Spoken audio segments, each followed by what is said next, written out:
Some nights the stage doesn't glow, it listens. November 1964, a modest community theater in Gary, Indiana. I didn't know the air could hold its breath until that night. The wooden rafters above me seemed to stiffen, as if they too sensed the tension spiraling quietly through the backstage corridors. The Jackson brothers were preparing for another small-town performance, the kind people still talk about in whispers, part admiration, part awe, part something harder to name. And in the center of it all stood Michael, just 6 years old, already carrying an aura too luminous for a child, yet too fragile for anyone to ignore. I wasn't part of the spotlight back then. I was the one who moved silently behind the curtains, ensuring cables were coiled, props aligned, microphones adjusted, a shadow in service of the light. But that night, even from the dimmest edges of the stage, I felt a pressure building, an undercurrent no one dared acknowledge aloud. People loved to talk about the group's talent, their discipline, their rise. But behind every admiring murmur lurked another kind of whisper, rumors suggesting Michael sometimes pushed himself too hard, that his tiny frame struggled beneath the rhythm that the audience adored. Nothing ever confirmed, of course. Whispers never cared for proof. They slipped between dressing rooms, clung to walls, and dissolved before anyone could pin them down. Yet I heard them, the way one hears the first crack in a frozen lake, quiet, almost polite, but telling. That evening, I saw him outside the backstage door, practicing steps in silence, his small shoes tapping against the concrete. He didn't see me at first. His movements were sharp but deliberate, almost like he didn't trust his own body unless he rehearsed the same motion over and over until it obeyed him perfectly. When he finally paused, he inhaled deeply, shoulders rising higher than I expected. That was the first time a ripple of unease brushed against me. But how could anyone question him? The moment he walked into the rehearsal space, even the dust motes seemed to float more attentively. He brought a kind of electricity that didn't shock but coaxed, an invitation to look, to listen, to believe. His brothers teased him lightly, nudging his shoulders, fixing the collar of his shirt. They were a family preparing for another performance, not a myth in the making.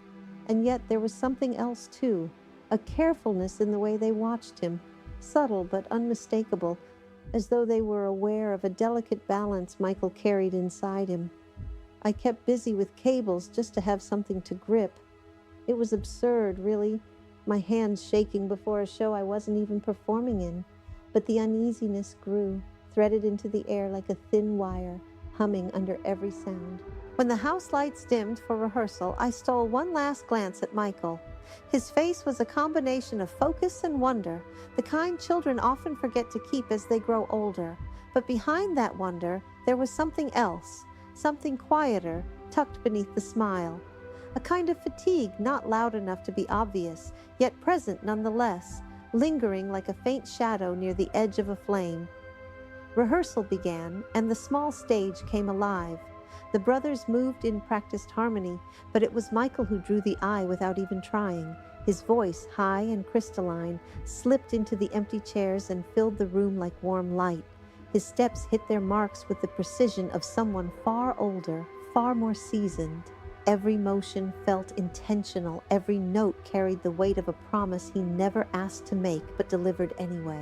I should have been focusing on my work, timing cues, marking steps, but I found myself watching him instead, watching the way his breath quickened, just slightly, watching the way he blinked more often after a particularly energetic sequence, watching how his chest rose and fell with a rhythm just half a beat faster than it should have been.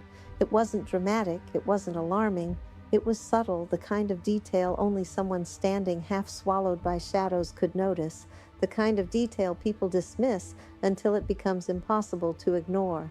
Someone brushed past me, muttering that the boys needed to conserve their strength for the actual show.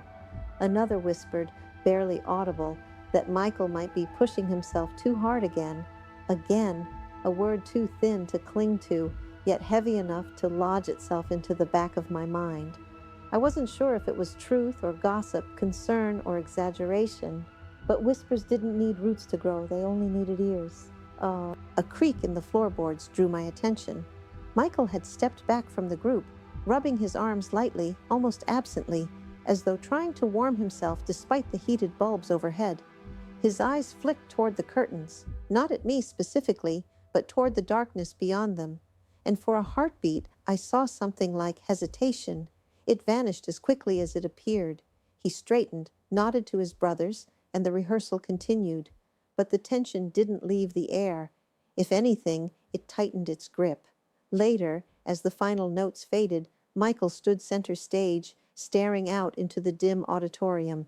It was empty, yet he looked at it as though the crowd were already there, cheering, depending on him, expecting brilliance from someone barely tall enough to reach the microphone without a stool. And there it was again, that flicker of something unspoken, fatigue, pressure, expectation, or maybe all three braided into one slender strand, stretched too thin. I swallowed hard. The show hadn't even begun, but something was already unraveling, something quiet, something delicate, and I sensed, without knowing how, that the night ahead would not unfold the way any of us expected. It was as if the stage itself had paused to listen. The moment I stepped back into the wings, the atmosphere felt different, denser, charged, as though the building itself sensed a shift none of us were prepared to name. The brothers were adjusting their outfits, straightening ties and smoothing cuffs with the jittery energy of performers right before the curtain rose. But Michael stood perfectly still, not frozen, not frightened, just still, the kind of stillness that makes you listen for things you can't hear yet. I tried to shake it off his nerves, mine, not his.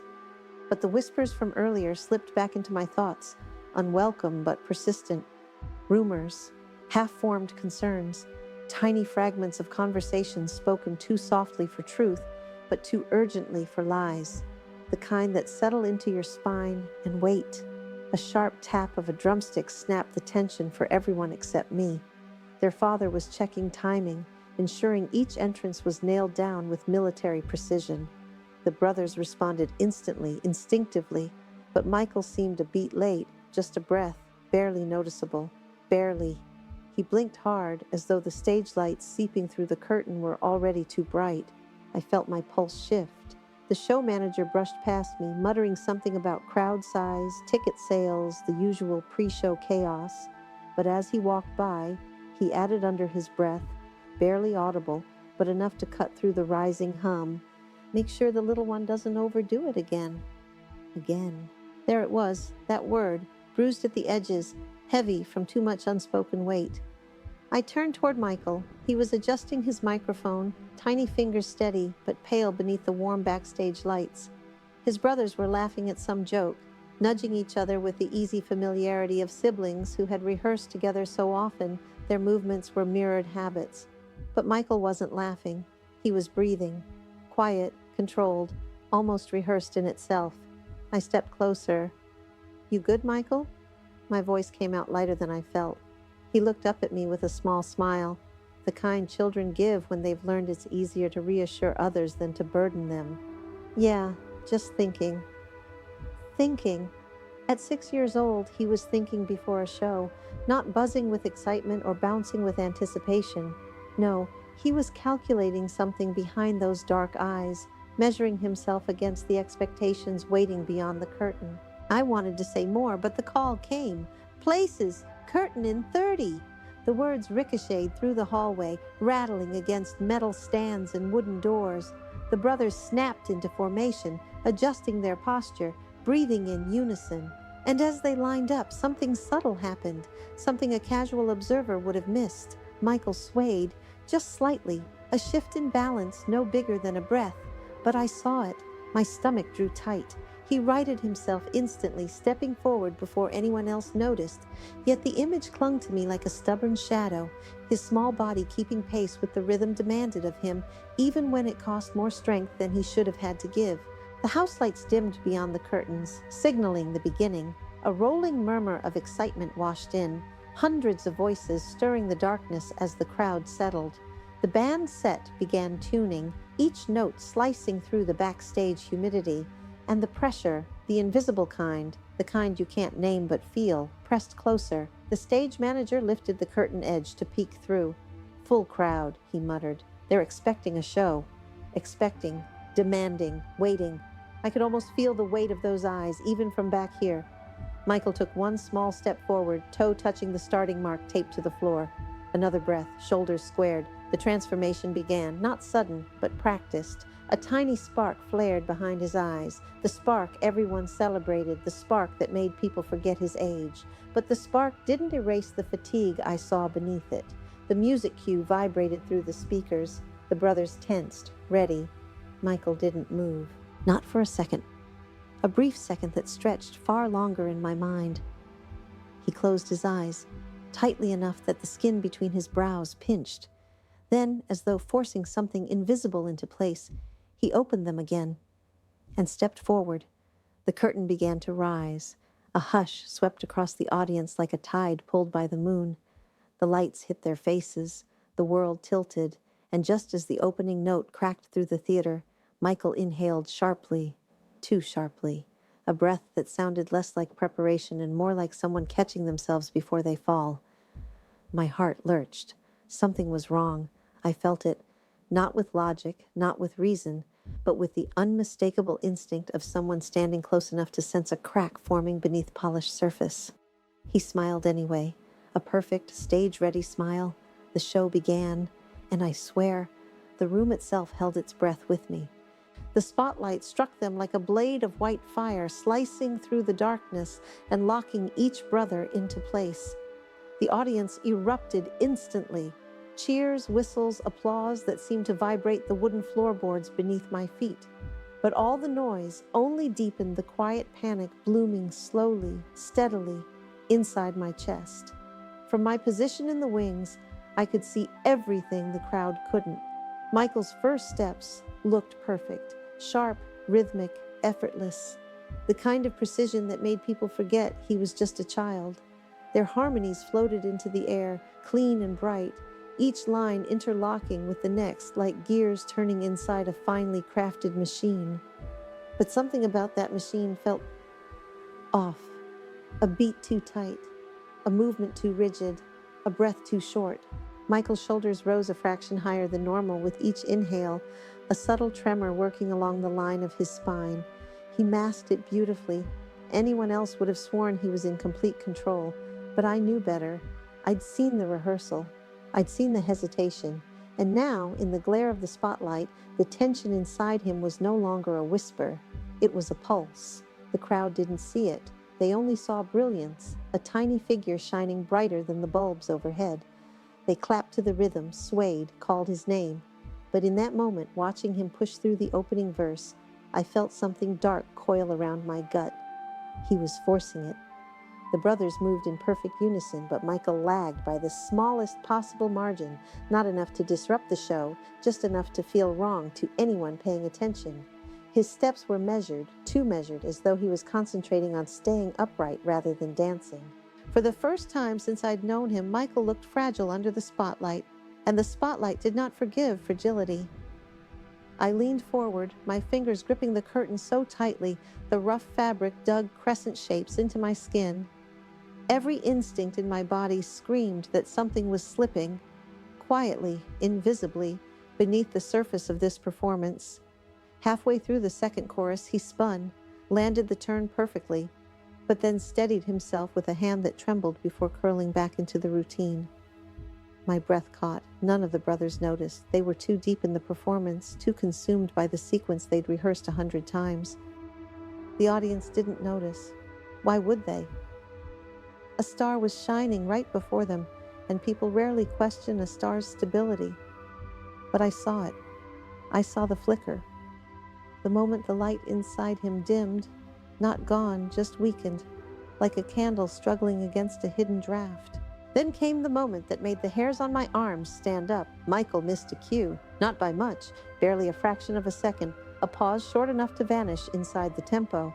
But I watched his eyes widen, just a little, as though he'd startled himself. A child shouldn't know that level of pressure. A child shouldn't feel fear over a single breath mistimed. Yet I saw it, real, raw, unfiltered, flash across his face before he buried it beneath a smile that didn't reach his eyes. The lights flared brighter, changing colors, washing the stage in gold and crimson. Each shift in brightness forced Michael to blink more rapidly, the glow swallowing his small figure whole.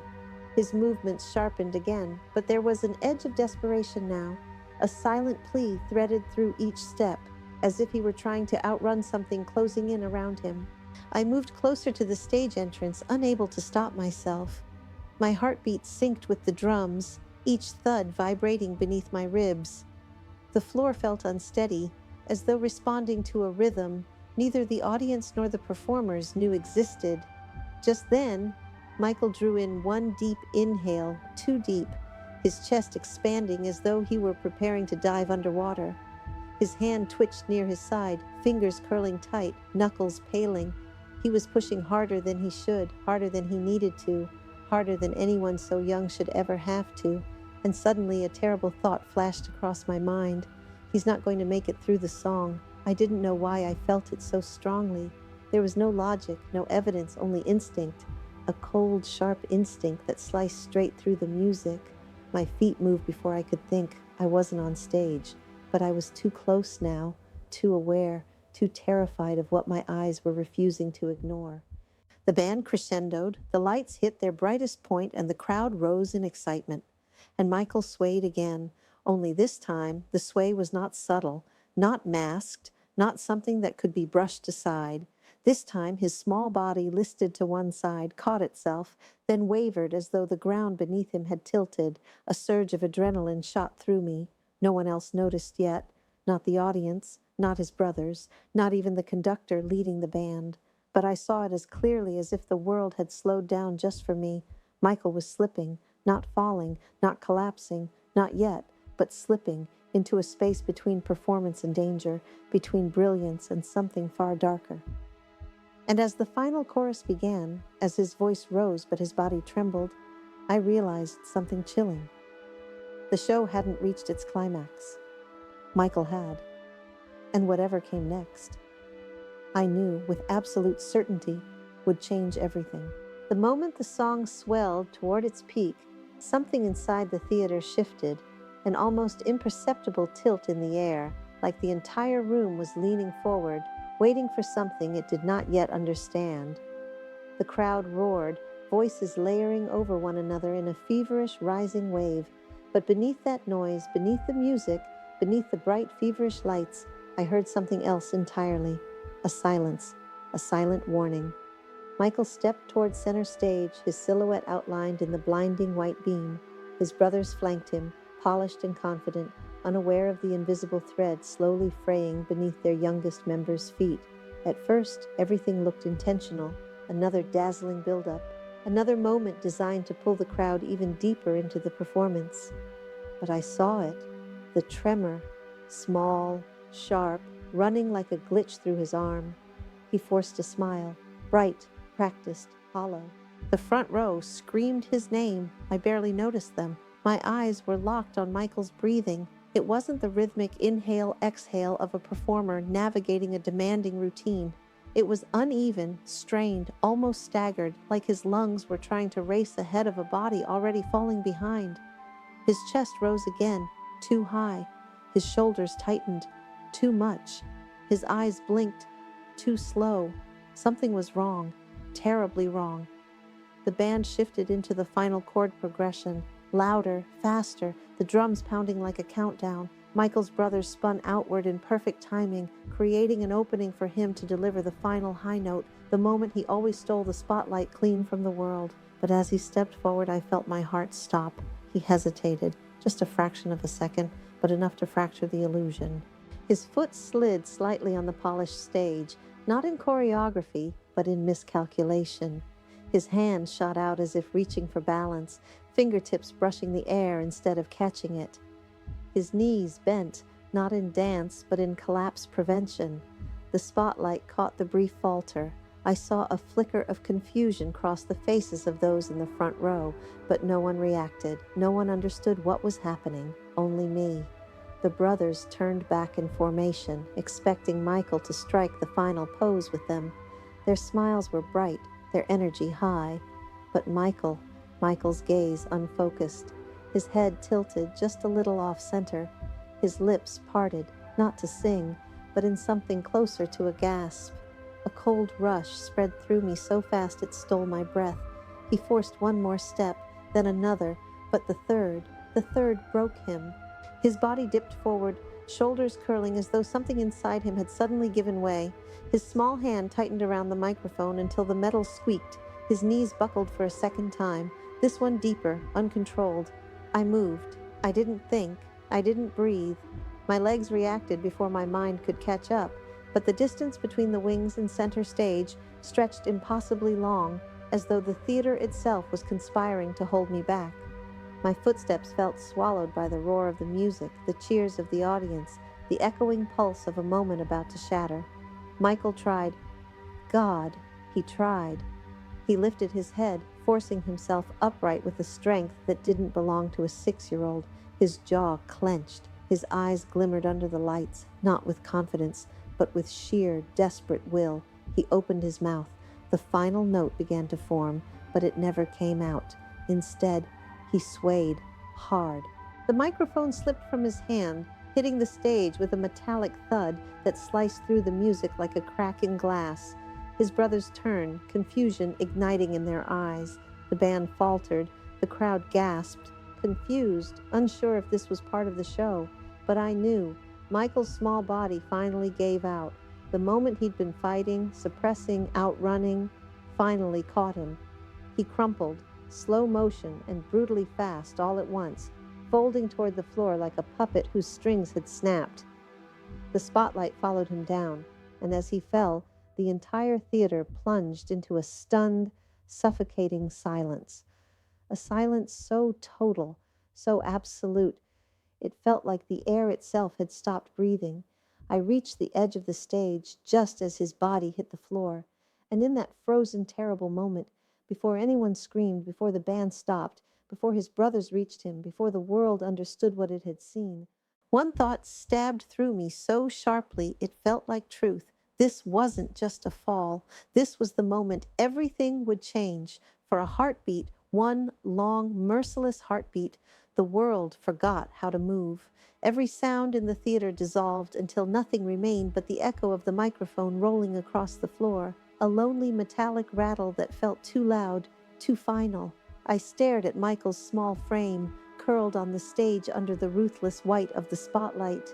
And then the world came crashing back. The audience erupted, not in cheers, but in a fractured thrum of confusion, fear, disbelief. Is it part of the show? No, he's not getting up. Someone help him. The brothers dropped formation instantly. Tito reached him first, sliding to his knees so fast the stage floor burned beneath his palms. Jermaine froze, eyes wide, shock twisting his expression into something far older than he was. Marlon and Jackie hovered uselessly, as though afraid touching Michael might break him further. But I didn't hesitate. My legs carried me onto the stage, past the curtain line, past the invisible barrier that separated backstage shadows from the world of blinding lights. The brightness hit me like heat, but I barely felt it. All I saw was Michael. His breathing was shallow, soft, almost weightless. His lashes trembled, but his eyes stayed closed.